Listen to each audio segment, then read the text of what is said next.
আসসালামু আলাইকুম। ইংরেজিতে দক্ষ হওয়ার জন্য এবং খুব ভালো একজন স্পিকার হওয়ার জন্য যে জিনিসটি সব থেকে বেশি গুরুত্বপূর্ণ সেটা হচ্ছে আপনাকে ন্যাচারালি কথা বলতে হবে। যদি আপনি ন্যাচারালি কথা বলতে পারেন তাহলে আপনার লিসেনাররা আপনার কথা শুনতে অনেক বেশি উপভোগ করবে এবং ওভারঅল আপনার স্পিকিংটা অনেক সুন্দর শোনাবে। তার জন্য আমরা কি করতে পারি? যখন আমরা ইংলিশে কথা বলি আমরা অনেক বেশি পজ দিই, যেমন এই ধরনের সাউন্ডগুলো আমরা করি।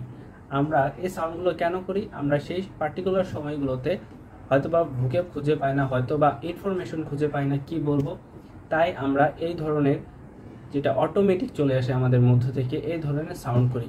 কিন্তু আমরা এই সাউন্ডটা না করে যদি কোনো ফিলার ওয়ার্ড ইউজ করি তাহলে কিন্তু এটা শুনতে আরও বেশি ভালো লাগবে। যেমন ওই সময়টা যেটা আমরা ভাববো বা আমাদের কোনো একটা ভোকেব আসছে না, সেই সময় আমরা বলতে পারি ইউনো, লাইক। বাট আমি পার্সোনালি এগুলো রিকমেন্ড করি না। সব থেকে ভালো এবং সহজ উপায় হচ্ছে সাইলেন্ট থাকা। কেন? কারণ ইউনো বা লাইক এই ধরনের ফিলার ওয়ার্ডগুলো কিন্তু সহজে আসে না, এগুলো আসার জন্য একটা নির্দিষ্ট সময় দেওয়া লাগে।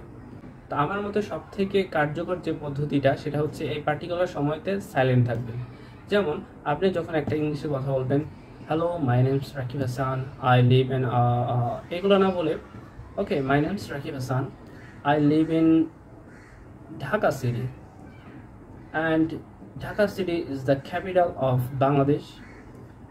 It is one of the architectural city in Bangladesh.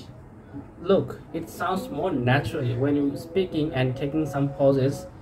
What you require in order to make your speech more natural and more fluent, it is really essential and important for you to take this kind of pauses.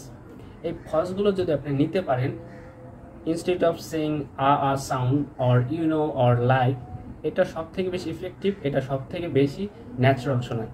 তাই আপনারা যারা English practice করছেন তাদের কথার মাঝে যদি একটু pause দিবেন, পজ দিয়ে যদি অভ্যাস করেন, ধীরে ধীরে কিছুদিন বা কয়েক মাসের মধ্যে এই জিনিসটা আপনাদের মধ্যে আয়ত্ত চলে আসবে। যখন আপনারা একদম ফ্লুয়েন্টলি কথা বলা শিখে যাবেন তখন আপনাদের কথাগুলো অনেক ন্যাচারাল শোনাবে, অনেক সুন্দর শোনাবে। So thanks very much for watching this video. I'll be meeting in the next video, so stay tuned. I love this.